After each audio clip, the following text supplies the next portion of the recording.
Dow, US dollar. There's some slight preference for being long these things by institutional money. And then on the bearish side, institutional money seems to be favoring shorting the Canadian dollar, which has been recently an interesting play. Kiwi dollar, the Swiss franc, which has been something I'm liking, is shorting Swiss, being long dollar. Shorting the Australian dollar, shorting treasuries. So very interesting. Anyways, in the recent, they just did a recent, in the latest COT data, there was some interesting buying of gold that went on. I thought that was kind of worth mentioning. Let's go take a look at gold. Gold's up 1%. So institutional money reported buying of gold here recently. We can actually look at the history of gold. Check this out. So if I go COT data history in the Edge Finder, I can look at the historical readings for institutional money flows. And what we can see here is actually institutional money has been accumulating more gold. So possibly a bullish catalyst there, although you can actually see net open interest has been decreasing. See how the overall length of these bars has been decreasing? That just means that less contracts are being opened or less contracts are open on this. However, the proportional long to short ratio is rising for gold. So, I like to look at this because this is a bit of an aggregate of institutional money flow.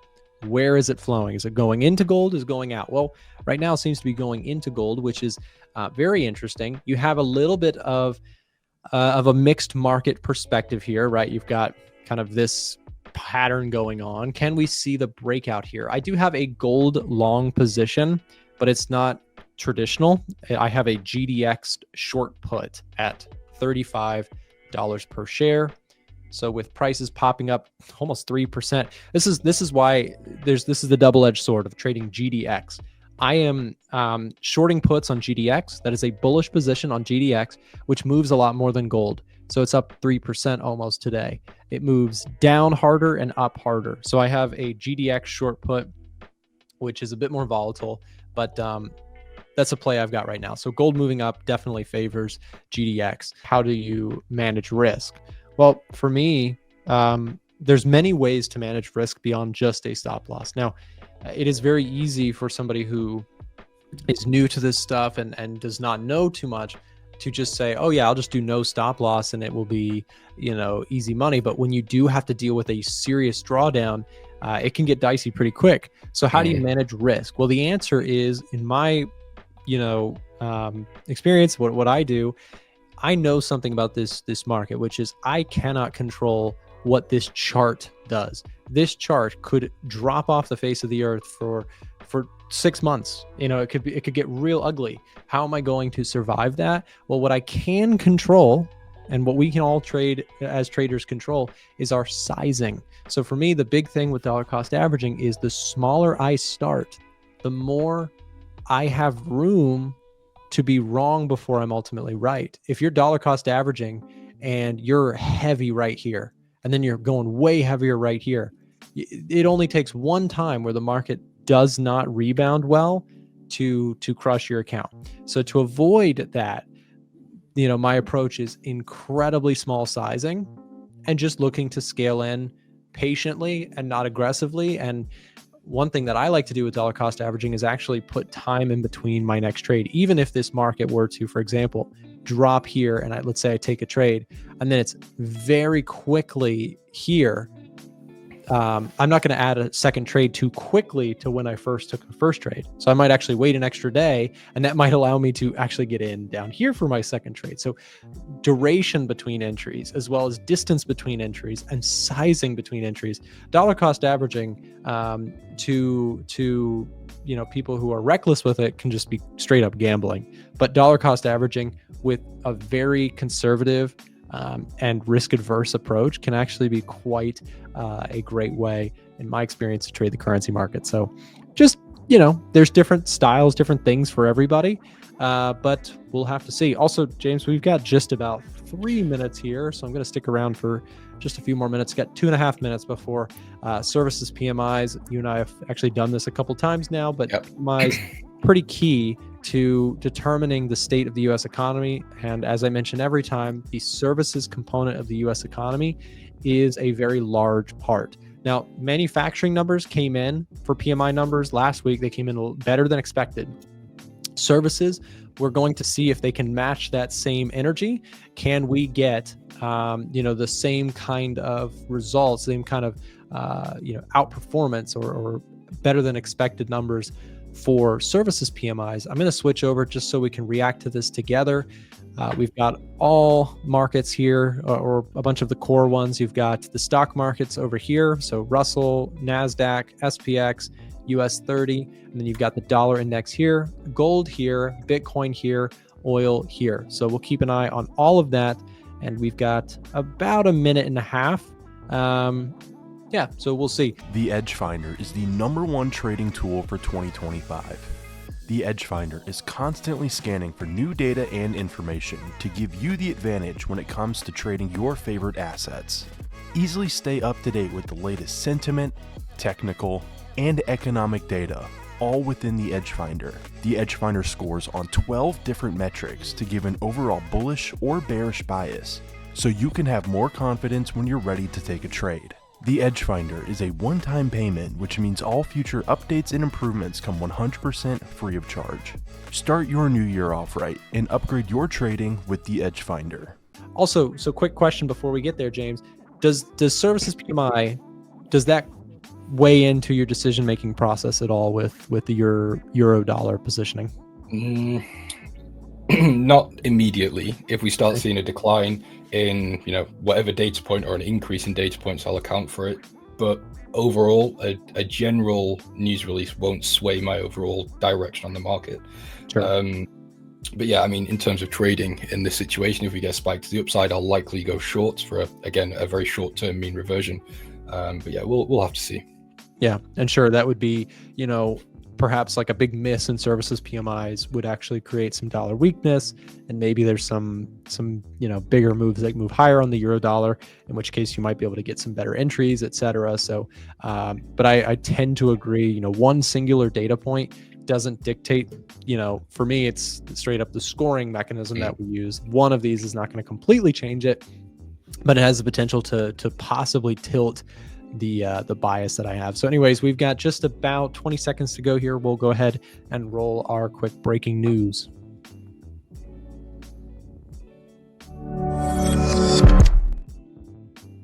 Okay, about 10 seconds to go, guys. We'll see what the services PMI number comes in at. See if it causes any bigger disturbances. Okay, number just came out. Dollar index slightly higher here. Let's see what that number came out to be. Yeah, I've not got to reading yet. We've also got JOLTS job openings as well. So both of these are key. One is, economic outlook. Their services PMI came in better than expected, 54.1. Yep. Nice to see it. Now we're waiting to see JOLTS job openings, expecting 7.73 million jobs added. So initially bullish dollar. Services positive news. Yep, and we also had a beat in JOLTS. Oh, nice. 8.1. So pretty strong. Should be a strong reaction from the dollar, and there it is. And a bit of a mixed response here from other places. Of course, gold not going to love a stronger dollar here today. Dollar index moving higher off of this. Russell lower, NAS lower, SPX lower, US 30 lower. Might be a little confusing on the surface, but the stock market's really curious about how many rate cuts we're going to get this year. So just really strong economic data can sometimes scare, especially the rate sensitive parts of the market like the Russell. So we'll have to see where that goes. To be honest, I wouldn't take that as a big bearish catalyst for stocks, though maybe just giving back a little bit of those gains. Dollar Swiss continuing to push higher, which is not too bad. Not too bad for both of our positions, James. So yeah, this year started pretty strong, up almost 7%. So averaging just under 1% a day for 2025, which, to be honest, I would say is pretty good. Yeah, no changes though. I have requested another withdrawal from my account though. So again, anyone that keeps up with me on my personal social media will know I withdrew around 23,000 from this account. I've gone ahead and requested another $5,000 withdrawal, and that's to fund my Robins account. So I'm entering the Trading World Cup for 2025. I've already got my account, it's all ready. I just need to wait for my withdrawal from this account to put into Robins, and then I'll officially be in that World Cup. So that will be nice. Aiming for top 3. We'll see how it goes. Obviously, you know, I've got a lot going on this year. I'm moving to likely Asia, so I'll have a lot of focus in different places in my personal life. But as long as I can keep performing the way I have, I think at least top 3 is more than doable. My RSI is a length of 6, upper band of 80, and a lower band of 20. So yeah, length of 6, 80, 20. Middle doesn't really matter. I don't use the middle, but 50. It's good for finding the extremes in the market, really. So the 14 RSI, which is the standard one, is pretty rough. It doesn't really give you accurate pullbacks, in my opinion, whereas my settings are a little bit better for finding sort of mean reversions or pullbacks and things. So, as I was saying with Nick, there's not much change, in my opinion, to be honest. So last quarter, so I'd say, yeah, Q4 24, pretty much sat towards dollar bullish and euro bear. That's not changed. I'm still looking for 110 on the US dollar. Obviously, we'll have to see how data develops and, you know, how things with Trump go. But generally speaking, I think we're pretty set. You know, we're not far away now. If we look on the quarterly chart, which is the 3-month chart, it also looks very promising to continue to the upside, just based on the ascending channel that we've got here. So this was formed sort of 2009 to 2011, depends where you want to draw it from. But since then, we've been trending to the upside, following this channel pretty accurately here.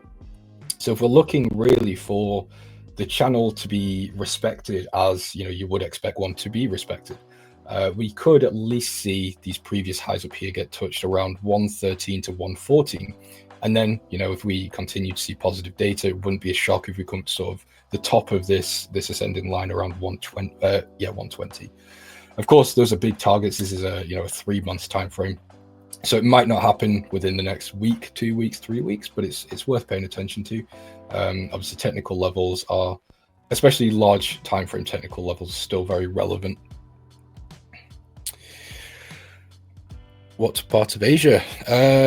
Likely South Korea. My girlfriend is going to teach English over there, so I'm currently trying to work out what I need to do in terms of visas to be able to go, because it's a little bit tricky with visas, and this is where my personal finances are kind of biting me a little bit, because I don't keep cash. I don't have any money in my bank accounts other than what I need for bills, food, and basically that's it. Everything I have goes into investments, trading, or, well, that's it, investments and trading. So yeah, a lot of visas. So for example, the Thailand visa I was looking at, you need to have about 10K in your bank account, which isn't a problem. It's just, you know, I'm going to have to liquidate some of my investments, which I really don't want to do. So currently weighing up my options and what the best approach is here. Surge, no, I'm not in any trades right now. I was in euro dollar, and you know, I could have held it in theory, but you know, better safe than sorry. I'm quite happy to grab profits, get out, and that's me done. I'm probably not going to trade for the rest of the day. The dollar's already moved up. The euro dollar needs to pull back now for me to be interested in going short. So yeah, probably nothing going on now in my place. Lola, in the same way, just moved X amount of my credit card and bills and flushed it out. Yeah, that's exactly it. I don't really see any reason to have cash. It's kind of irrelevant, in my opinion. Obviously, it's on an individual basis. Going to move to Bali. Yeah, I'm also considering Bali. I've got a few options. My friend Dan Emerson, I'm not sure if he's been on this channel before, but he's in sort of the same community. He's a fundamental swing trader, as far as I'm aware. But he's built some properties in Bali. He's invited me to go over there, but it depends when they're finished. They do have digital nomad as well. The problem with digital nomad, that's not as easy as it sounds, because you've got to have quite high requirements for certain places. You went long on the pound. Hit stop loss before news. Unfortunate. Don't bet against the dollar. Been saying this since November. Buy dollar, buy dollar. I'm from Thailand, James. Would welcome you here. Good stuff. I appreciate that. Well, if there is any Thailand guys and I do move there, we'll go out for a drink. We could do a little trader meetup. That'd be nice. Assad, Happy New Year to you. Anwin, you're in New Zealand yen. Okay, let's have a look at New Zealand yen. I'll be honest, I have no idea what's going on with the yen pairs. I said it on the last time I was on that I'm completely done with the yen. It's not my friend. I don't like it. So I'm not trading it for the rest of the year. So I haven't even checked the yen charts or the yen crosses. And the reason is because the MOF, sorry, not the MOF, the Bank of Japan, BOJ, they're not giving me enough source to be interested. It's just there's no juice from them, to be honest. I like to have some sort of an idea of what's going on. With the yen, I just don't, so it's not my friend. Based on technicals, though, it looks pretty solid. If we look at the yen index, it also seems like we are heading back down to the initial intervention level at 62. Yeah, around 62.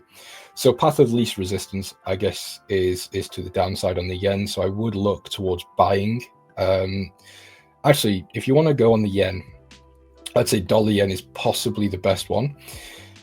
But then that arises another issue, in my opinion. 160 is now the new hot topic in bank reports and by institutions as the next danger zone. So for anyone that was trading sort of the June to August period this year, or last year even, will know during this whole move to the upside, all we kept hearing about was be careful, this level, intervention, danger, action level. And then we kept hearing that 150, 155, then 160. And then we eventually got it and we had this huge melt to the downside. Now they're saying the same thing about 160 again, which we are approaching. So if 160 is relevant and we do get an intervention there, just be, obviously be on your toes, ready to cut positions, risk-free, trail stops, all that good stuff.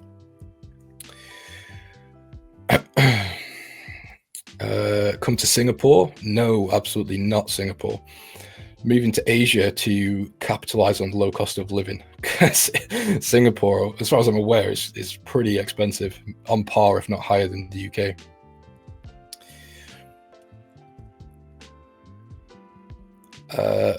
You have to be liquid on both trading accounts and bank accounts. I trade, so I call cap on what you're saying. Me? I don't know what you're referring to. Volstag? Let me know what you're talking about. I may have misspoke or misunderstood something. Yen gave good moves last year. It did give very good moves last year, as long as you weren't stuck in buys like I was. Short EuroCAD. I think that's probably a pretty decent idea considering oil. In fact, I'm not sure. Has oil been doing okay?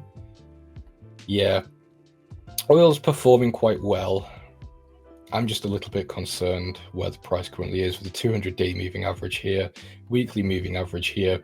There's just quite a significant dynamic resistance here for price to break through. The hourly's looking a little bit like it wants to pull back here. Generally speaking, though, oil's performing well, obviously reflecting quite well on the Canadian dollar. So EuroCAD shorts make sense with the euro pretty much in the bin. Took the first trade of the year, short Euro USD this morning. Hopefully it will give me a good start to the year.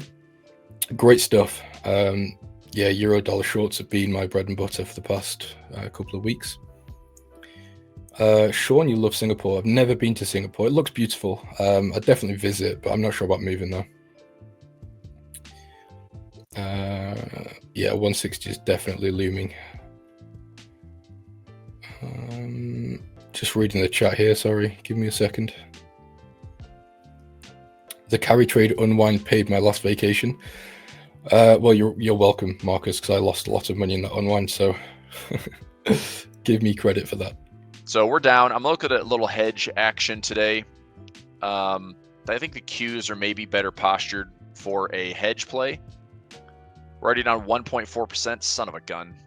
I don't know. We're either going to get a lot of crazy direction. We still have non-farm on Friday. You know, is this market going to be, change the color, is this market going to be flushing lower where we actually like break the PCE low? Is this a, you know, correction that's going to get underway where price is like very volatile? Maybe, right? This is a little bit more of an orderly move to kind of buy at a discount, as opposed to, I think what everyone gets concerned about is like, does this market just freaking dump? I have no idea, right? I mean, we've got inauguration on the 20th, non-farm CPI, PPI next week. No major Fed decisions until probably June this year. I looked at this yesterday during my 3 p.m. Final hour session. What I see from the Fed is pause through January, pause through March, still a probable pause in May, and then June would be that potential rate cut.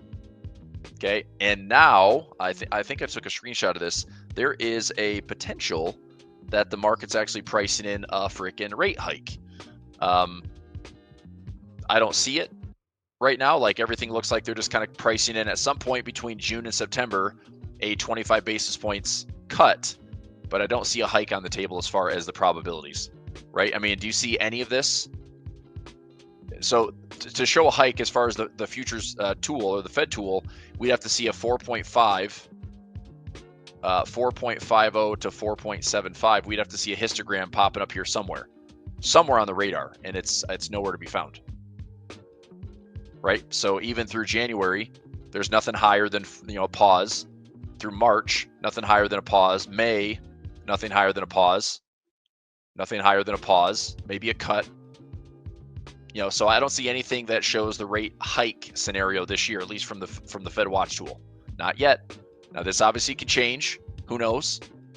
We go to probabilities here. Looks like the first cut would be coming in June. That's where the probabilities are sitting right here. So pause all the way through May, which is kind of the first half of the year, right? First half of the year would be zero action out of the Fed, and hopefully the market kind of, whether the steering wheel is shaky or not, we'll see if we can still navigate this soft landing, no landing scenario.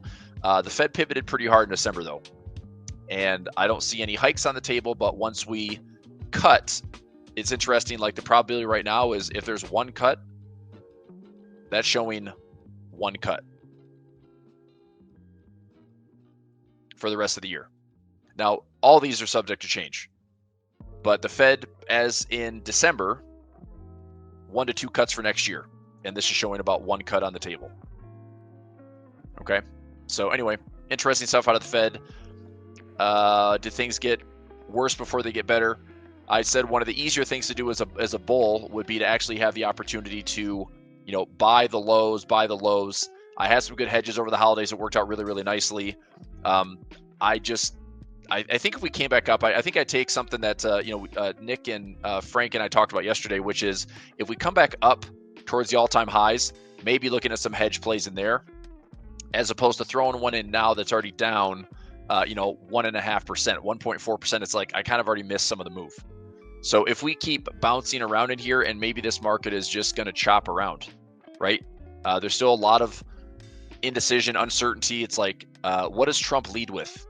You know, this is kind of the big surprise in 2016 is, you know, we led the campaign with, we're going to fix DC, we're going to drain the swamp, and everyone's needing something different. We need change and make America great again. And what do we lead with? Tariffs and deportations. So it's like and then we reverse Roe v. Wade. So, I mean, I don't know if we're going to lead with like the social side of things, or we're going to lead with the financial side of things. If we lead with a trade war, well, that's probably not good either, you know? So, I don't know. I just expect 2025 to be like a bumpy ride. I still think this is not a trade I want to fight. I keep talking about this on the dollar. I'll wrap up here in about 6 minutes, everybody. So I'm going to power through a couple more charts for us.